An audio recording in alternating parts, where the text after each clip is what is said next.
میری گفتگو کا مقصد صرف یہ ہے کہ جمعہ کے دن وہ کون سے کام ہیں جنہیں ہمیں کرنا چاہیے۔ ان میں سے کچھ کام فرض ہیں اور کچھ کام ہمارے لیے سنت ہیں، لیکن دونوں صورتوں میں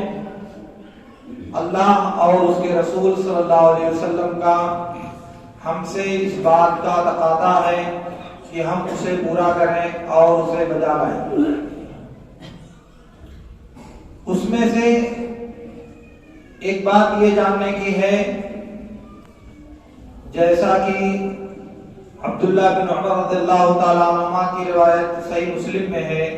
کہ اللہ کے رسول صلی اللہ علیہ وسلم نے ارشاد فرمایا، خیر یوم طلعت علیہ الشمس یوم الجمعہ فیہ خلق آدم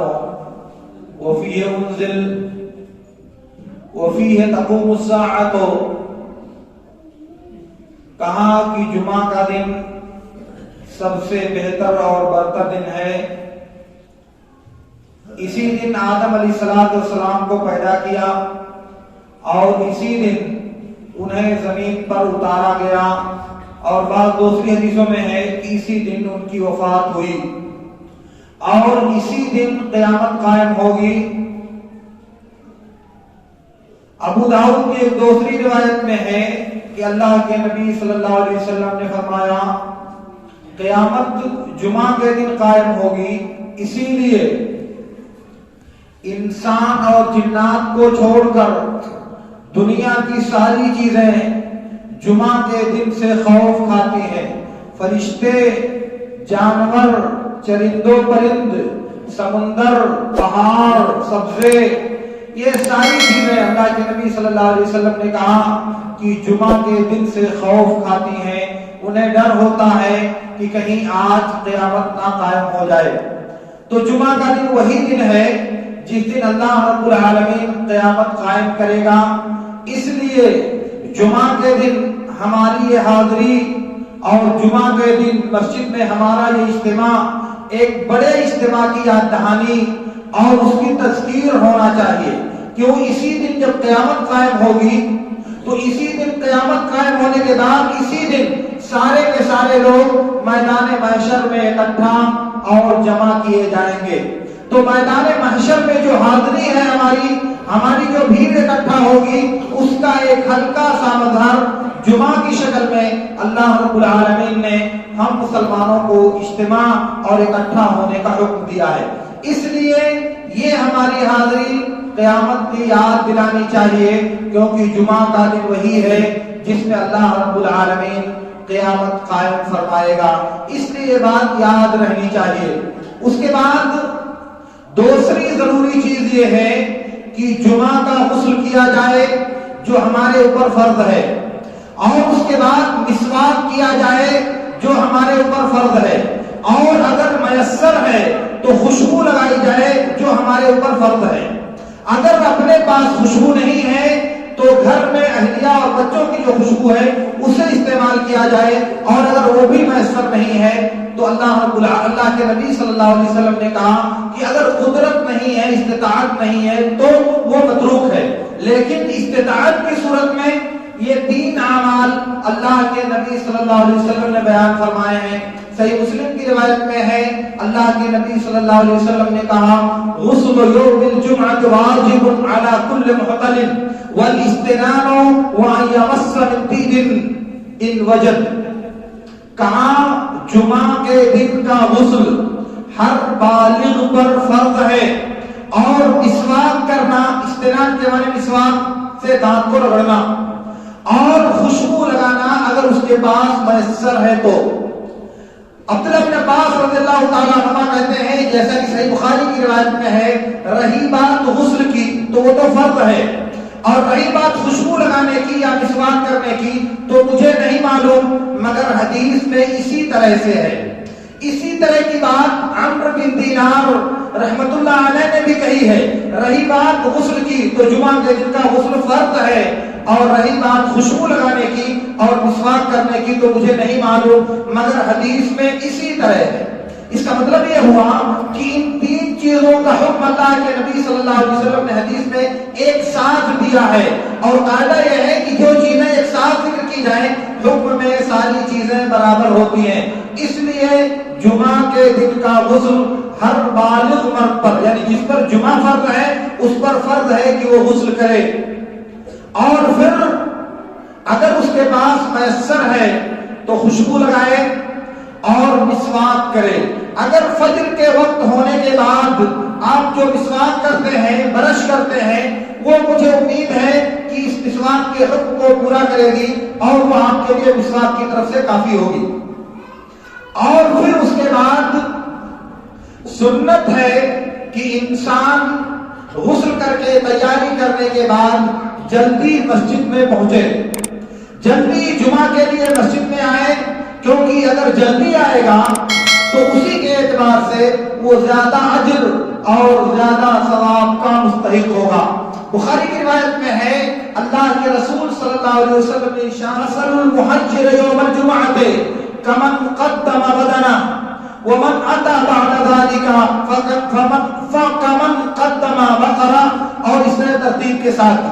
کہ جو آدمی جمعہ کے دن پہلے آتا ہے اس کا مطلب کہ وہ اونٹ کی قربانی اللہ کی راہ میں پیش کرتا ہے، جو اس کے بعد آتا ہے وہ گائے کی قربانی پیش کرتا ہے، اور جو اس کے بعد آتا ہے وہ میڈے کی قربانی پیش کرتا ہے، اور جو اس کے بعد آتا ہے وہ مرغی کی قربانی پیش کرتا ہے، اور جو اس کے بعد آتا ہے وہ گویا کہ اللہ کی راہ میں انڈے کی قربانی پیش کرتا ہے۔ تو پہلے آنا زیادہ اجر پانے کا سبب ہے، جو جس قدر پہلے آئے گا اسی کے بقدر اجر کا مستحق ہوگا۔ البتہ یہ بات یاد رکھنی چاہیے،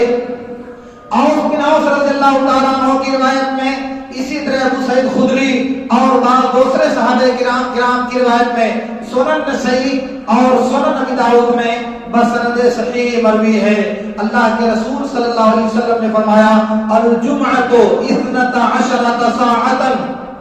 الجمعۃ 12 ساعۃ وفيها ساعة لا يوجد عبد مسلم يسأل الله عز وجل إلا أعطاه إياه۔ کہا کہ جمعہ کے دن 12 گھڑی ہوتی ہے، جمعہ کا دن یہ پورا دن سورج نکلنے کے بعد سے لے کر کے سورج ڈوبنے تک یہ 12 گھڑیاں ہوتی ہیں اسلامی شریعت میں۔ تو جو وقفہ ہے اس بیچ میں، جیسے فرض کیجئے اس وقت 6:30 بجے دن نکل رہا ہے، تو 6:30 بجے سے لے کر کے سورج ڈوب رہا ہے 5:02 یا 3 پر، تو 5 گھنٹہ ادھر اور 6:30 کے بعد سے 4.5 گھنٹہ یا 3.5 گھنٹہ ادھر، یہ کل ملا کر کے ہماری انگریزی گنتی کے حساب سے 8.5 گھنٹہ ہو رہا ہے۔ اس 8.5 گھنٹہ کو 12 حصوں میں ضرب دیجیے، وہ 12 حصوں میں تقسیم کیجیے، تو تقسیم کرنے کے بعد 12 میں جو حصہ نکلے گا وہی پہلی گھڑی ہوگی، اور اس کے گزرنے کے بعد جو گھڑی آئے گی وہ دوسری گھڑی ہوگی، اور اس کے گزرنے کے بعد جو گھڑی آئے گی وہ تیسری گھڑی ہوگی، اور اسی طرح سے مغرب کے وقت تک۔ اس کا مطلب یہ ہوا کہ جس انسان کو اونٹ کی قربانی کا ثواب ملتا ہے وہ شخص ہے جو جمعہ کے دن مسجد میں پہلی گھڑی میں پہنچتا ہے، اور ہو سکتا ہے کہ مسجد میں پہلی گھڑی میں کوئی نہ پہنچے، اس لیے کسی کو قربانی کرنے کا ثواب نہیں ملے گا۔ دوسری گھڑی میں جو لوگ پہنچتے ہیں ان کو گائے کی قربانی کا ثواب ملتا ہے، تو دوسری گھڑی وہ جو اس وقت اگر ہم دیکھیں 8.5 گھنٹہ کو 12 گھنٹہ میں تو 40 یا 45 منٹ کی گھڑی بنے گی، تو اس اعتبار سے 45 منٹ گزرنے کے بعد دوسری گھڑی، اگر 90 منٹ گزرنے کے بعد کوئی مسجد میں نہیں آیا تو کسی کو بھی گائے کی قربانی کا ثواب نہیں ملے گا، کیونکہ جو گھڑی ہے اس اجر کے لیے وہ گزر چکی ہے۔ اس لیے یہ بات یاد رکھنی چاہیے کہ سویرے آنے کا مطلب یہ ہے کہ نہیں کہ سب سے پہلے آ گئے، اگر سارے لوگ تاخیر سے ہیں تو بہت آدمی اگر 11 بجے 12 بجے آئے تو سب سے پہلے پہنچے گا، لیکن وہ مطلوب نہیں ہے۔ مطلوب یہ ہے کہ جو پہلی گھڑی میں مسجد میں پہنچتا ہے وہ ان کی قربانی کا ثواب پاتا ہے۔ تو ہمیں تیار ہو کر کے جمعہ کے لیے جلدی آنے کی کوشش کرنی چاہیے، اور پھر پیدل چل کر کے آنا چاہیے، سواری سے جمعہ کے لیے نہیں آنا چاہیے، اور پھر اسی طرح سے آنے کے بعد خاموشی کے ساتھ امام کے قریب آنا چاہیے اور غور سے خطبہ سننا چاہیے۔ بیہودہ بے مقصد اور لغو کام اور حرکت کرنے سے اپنے آپ کو بچانا چاہیے۔ اسی طرح سے مسجد میں آنے کے بعد گردن پھاڑ کر کے ایک کو دوسرے سے کراس کر کے آنا،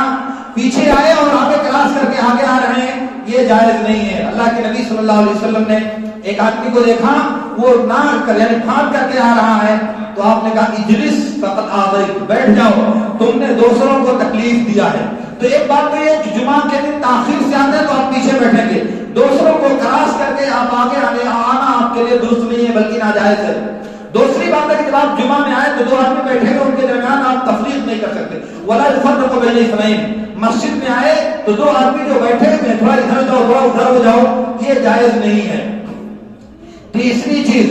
اگر کچھ لوگ بیٹھے ہوئے اپنی جگہ پر تو ان کو اپنی جگہ سے ہٹانا، اپنی جگہ سے کھڑی کرنا، یہ بھی نماز جمعہ کے اندر جائز نہیں ہے۔ اس لیے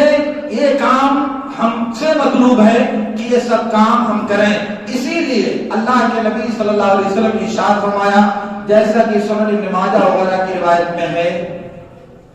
من غسل واغتسل وبکر وابتکر ومشى ولم يركب ودنا من الامام فاستمع ولم يلغو كان بكل خطوة يخطوها اجر سنة صيامها وقيامها۔ کہا کہ جس نے سر دھلا اور پورا غسل کیا، جلدی گھر سے نکلا اور دوسروں کو بھی جلدی لے کر کے آیا، یعنی گھر والوں کو بھی جلدی لے کر کے آیا، اور پیدل چلتے ہوئے آیا، سواری سے نہیں آیا، اور پھر امام کے قریب پہنچا، غور سے خطبہ سنا اور کوئی لغو حرکت نہیں کیا، تو ایسی صورت میں ہر قدم جو وہ اٹھاتا ہے جمعہ کے لیے، ہر قدم کے بدلے میں 1 سال روزہ رکھنے اور 1 سال قیام کرنے کے برابر اس کو ثواب ملے گا۔ فرض کیجئے آپ کے گھر سے مسجد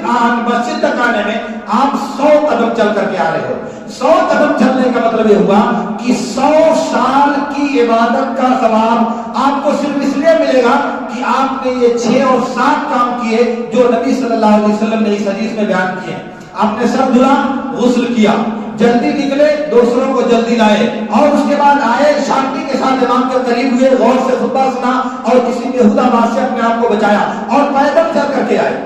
تو ایسی صورت میں جتنے قدم آپ زمین پر رکھتے ہیں، ہر قدم کے بدلے 1 سال روزہ اور قیام اللیل کے برابر آپ کو ثواب ملتا ہے۔ کتنے بڑے اجر اور کتنے زیادہ ثواب کی بات ہے۔ کسی دوسری عبادت میں کتنی ہی بڑی عبادت کیوں نہ ہو، میں نے اتنا زیادہ اجر کسی بھی عمل کے لیے نہیں دیکھا جتنا اجر اس جمعہ کے لیے ہوتا ہے۔ اس لیے اس کا اہتمام کرنا چاہیے، اور یہ غنیمت واردہ ہے، مفت کا اجر ہے جو اللہ رب العالمین آپ کو دینا چاہتا ہے بغیر کسی مشقت کے اور بغیر کسی پریشانی کے۔ اس لیے اسے حاصل کرنے کی ہم سب کو کوشش کرنی چاہیے۔ اور پھر اسی طرح سے جمعہ کے اعمال میں سے ایک یہ بھی ہے کہ سورہ کہف کی تلاوت کیا جائے، چاہے رات میں اور چاہے دن میں۔ رات سے مراد جو رات گزر چکی ہے، جمعرات کا دن گزرنے کے بعد، مغرب کے بعد جو رات شروع ہوتی ہے وہاں سے لے کر کے پھر آج مغرب کا وقت آنے کے درمیان دن اور رات ملا کر کے کبھی بھی اگر سورہ کہف کی تلاوت کی جائے تو اللہ کے نبی صلی اللہ علیہ وسلم نے کہا کہ یہ پورے ہفتے اللہ رب العالمین تلاوت کرنے والے کو نور اور روشنی فراہم کرے گا۔ اللہ کے نبی صلی اللہ علیہ وسلم نے کہا من قرأ سورۃ الکہف لیلۃ الجمعۃ او یومہا جعل اللہ لہ نورا فیما بینہ وبین الجمعۃ الاخری، کہ جس نے جمعہ کے دن یا اس کی رات میں سورہ کہف کی تلاوت کیا تو اللہ رب العالمین ہفتہ بھر اس کے لیے اس کی وجہ سے نور اور روشنی فراہم کرے گا۔ اور بعض دوسری روایتوں میں ہے کہ اللہ رب العالمین اس تلاوت کرنے والے انسان کو دجال کے فتنے سے محفوظ رکھے گا۔ تو یہ ایک اجر ہے اس انسان کے لیے جو جمعہ کے دن سورہ کہف کی تلاوت کرنے کا اہتمام کرے۔ اسی طرح سے حدیث میں آتا ہے، سنن ابی داؤد اور سنن ترمذی کی روایت میں ہے، اللہ کے نبی صلی اللہ علیہ وسلم نے فرمایا اذا نعس احدكم يوم الجمعة فليتحول عن مكانه، کہا کہ جس آدمی کو جمعہ کے دن اونگ آئے، جو جمعہ کے دن اونگنے لگے مسجد میں، اسے چاہیے کہ وہ اپنی جگہ بدل دے، ایک جگہ سے دوسری جگہ منتقل ہو جائے۔ یہ اللہ کے نبی صلی اللہ علیہ وسلم کا حکم ہے ان لوگوں کے لیے جو مسجد میں دوران خطبہ سونے کی کوشش کرتے ہیں۔ سونے سے پہلے کا جو مرحلہ ہے اسے اونگ کہا جاتا ہے، اور اس اونگنے کی حالت میں نبی صلی اللہ علیہ وسلم نے جگہ کو بدل دینے کا، ایک جگہ سے دوسری جگہ چلے جانے کا حکم دیا ہے۔ لیکن اگر انسان سو جائے تو ایسی صورت میں اس کا وضو ٹوٹ جائے گا، اور جب وضو ٹوٹ جائے گا اور ویسے ہی بغیر وضو کے نماز پڑھے گا تو اس کی نماز نہیں ہوگی۔ اس لیے جو سو جائے اسے چاہیے کہ جا کر کے وضو کر کے آئے، وضو کرنے کے بعد دوبارہ پھر یہاں آ کر کے بیٹھے۔ آپ سمجھ لیں کہ اونگنا اور دوسری چیز ہے سونا، دونوں میں فرق ہے۔ دونوں میں فرق یہ ہے کہ انسان کو جب اونگ آتی ہے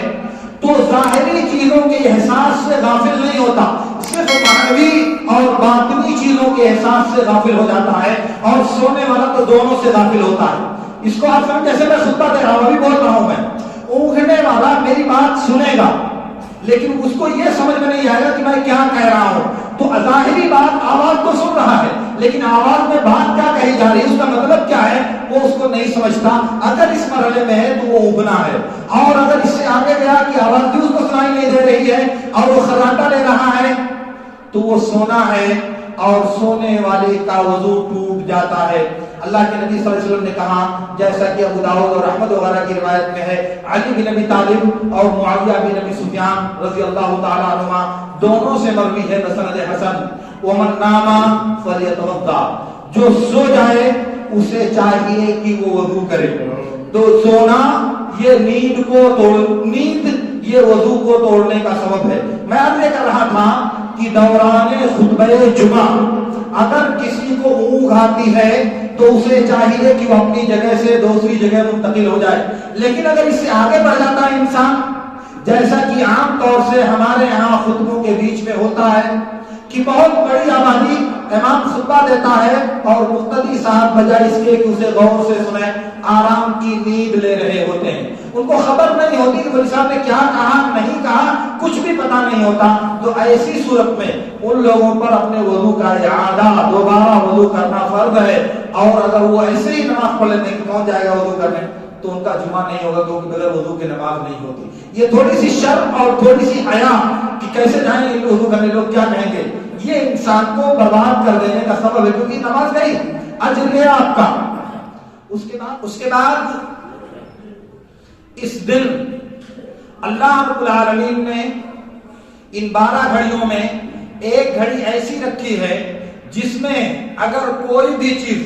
دنیا اور آخرت کی کوئی بھی بھلائی اگر اللہ رب العالمین سے مانگی جائے تو اللہ رب العالمین اسے ضرور دیتا ہے۔ اگر اس گھڑی میں اللہ سے کچھ بھی سوال کیا جائے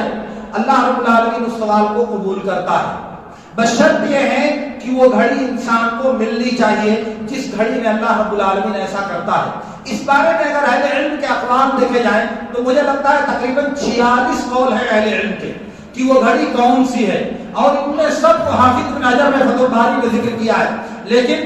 احادیث کو دیکھنے کے بعد جو بات راجح سمجھ میں آتی ہے وہ یہ ہے کہ جمعہ کے دن قبولیت کی یہ گھڑی عصر کے بعد اور سورج ڈوبنے سے پہلے ہے۔ بالضبط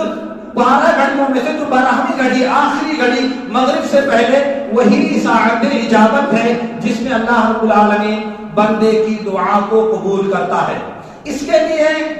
ایک بات تو یہ ہے، اللہ کے نبی صلی اللہ علیہ وسلم نے فرمایا الجمعۃ 12 ساعۃ وفيها ساعة لا يسأل الله فيها عبد إلا آتاه إياه فاطلبوه في الساعة الآخرة بعد العصر قبل المغرب۔ کہا کہ 12 گھڑیوں میں ایک گھڑی ایسی ہے جس میں اللہ رب العالمین دعا کرنے والے کی دعا کو، مانگنے والے کی طلب کو قبول کرتا ہے۔ وہ گھڑی 12ویں گھڑی یعنی عصر کے بعد مغرب سے پہلے جمعہ کی آخری گھڑی ہے، جمعہ کی آخری گھڑی ہے، اس لیے مغرب سے قبل جمعہ کا جو دن ہے یعنی مغرب سے پہلے 40 منٹ مان لو اگر ایک گھڑی بنتی ہے 45 منٹ بنتی ہے 50 منٹ بنتی ہے تو وہی دعا کی قبولیت کا وقت ہے. اسی میں انسان کو اللہ رب العالمین سے دنیا اور آخرت کی ساری بھلائیوں کو مانگنے کا اہتمام کرنا چاہیے. سنن کی ایک دوسری روایت عبداللہ بن سلام رضی اللہ تعالیٰ عنہ کہتے ہیں کہ اللہ کے نبی صلی اللہ علیہ وسلم نے فرمایا کہ جمعہ کے دن ایک گھڑی ایسی ہے کہ اس گھڑی میں اگر بندہ اللہ تعالیٰ سے کسی چیز کا سوال کرے تو اللہ تعالیٰ اس کے مطلب اور اس کی مراد کو پورا کرتا ہے. میں نے کہا اللہ کے رسول وہ گھڑی کب ہے؟ کہا کہ وہ گھڑی عصر کے بعد ہے. میں نے کہا اللہ کے رسول عصر کے بعد تو نماز پڑھنے کا وقت نہیں ہے اور آپ نے کہا کہ جو بندہ اس گھڑی میں کھڑے ہو کر اللہ کے لیے نماز پڑھتا ہے اور اللہ سے دعا کرتا ہے تو اللہ تعالیٰ اس کی دعا قبول کر لے گا. اور آپ نے عصر کے بعد نماز پڑھنے سے منع کیا ہے. تو نبی صلی اللہ علیہ وسلم نے کہا ہاں کیا تم کو معلوم نہیں ہے لا یزال العبد فی صلاۃ منتظر الصلاۃ. کہا کہ بندہ جب نماز کا انتظار کرتا ہے تو وہ نماز ہی میں رہتا ہے. اس لیے عصر کے بعد کا جو وقت ہے وہ وقت ممانعت ہونے کے باوجود اگر انسان مسجد میں مغرب کے انتظار میں بیٹھا ہے تو میرے نبی صلی اللہ علیہ وسلم نے کہا کہ وہ نماز کے اندر ہے. اسی طرح کا ایک واقعہ ابو ہریرہ اور عبداللہ بن سلام رضی اللہ تعالیٰ عنہ کے درمیان مروی ہے. ابو ہریرہ رضی اللہ تعالیٰ عنہ سے عبداللہ بن سلام رضی اللہ تعالیٰ عنہ نے کہا کہ جمعہ کے دن ایک گھڑی ایسی ہے کہ جس میں بندہ اللہ تعالیٰ سے جو بھی سوال کرتا ہے جو بھی دعا اللہ سے کرتا ہے اللہ تعالیٰ اس کی دعا کو قبول کرتا ہے. ابو ہریرہ نے کہا کہ عبداللہ بن سلام تم کو معلوم ہے کہ یہ گھڑی کون ہے؟ کہا مجھے پتا ہے کہ یہ گھڑی کون سی ہے. کہا کون سی گھڑی ہے؟ کہا کہ جمعہ کے دن عصر کے بعد مغرب سے پہلے آخری گھڑی جمعہ کی.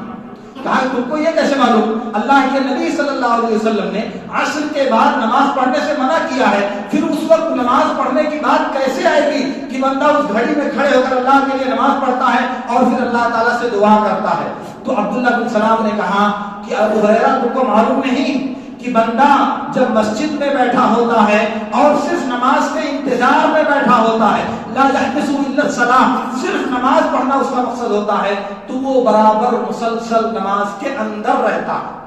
تو اس لیے ابو ہریرہ رضی اللہ تعالیٰ عنہ نے عبداللہ بن سلام رضی اللہ تعالیٰ عنہ کے اس استدلال کو اس حدیث کی وجہ سے تسلیم کر لیا. اسی لیے بعض روایتوں میں بسند صحیح ثابت ہے ابو سلمہ بن عبد الرحمن بن عوف رحمت اللہ علیہ نے کہا کہ بہت سے صحابہ کرام اکٹھا ہوئے اور انہوں نے آپس میں بحث کیا مذاکرہ کیا کہ جمعہ کی آخری گھڑی کون سی ہے. وہ ساعت اجابت جس میں اللہ رب العالمین دعا کو قبول کرتا ہے وہ گھڑی جمعہ کے دن کب ہوتی ہے؟ تو انہوں نے کہا کہ تمام صحابہ کا اس بات پر اتفاق تھا کہ وہ گھڑی جمعہ کی آخری گھڑی اور مغرب سے پہلے ہے.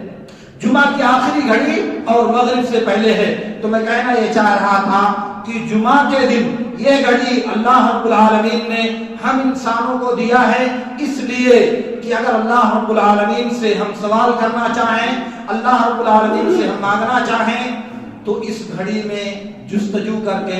اس گھڑی میں کوشش کر کے اس گھڑی میں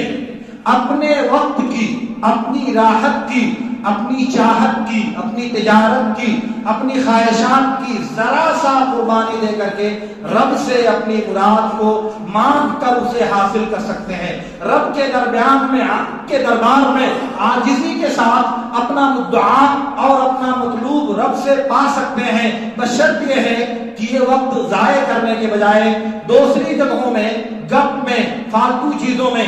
برباد کرنے کے بجائے اسے آ کر کے اللہ کے سامنے حاضر ہو کر اپنا مطلب اور اپنا مدعا رب کے دربار میں پیش کرنا چاہیے. اس لیے قبولیت کی یہ گھڑی جمعہ کی بالکل آخری گھڑی ہے. اس لیے ہمیں اسے پانے کے لیے اس وقت میں آ کر مسجد میں بیٹھ کر اللہ رب العالمین سے اپنی مراد مانگنی چاہیے. اور جب بھی ہم مسجد میں آئیں گے تو ظاہر ہے کہ ہمارے لیے جائز نہیں ہے کہ بغیر نماز پڑھے ہم مسجد میں بیٹھیں. اس لیے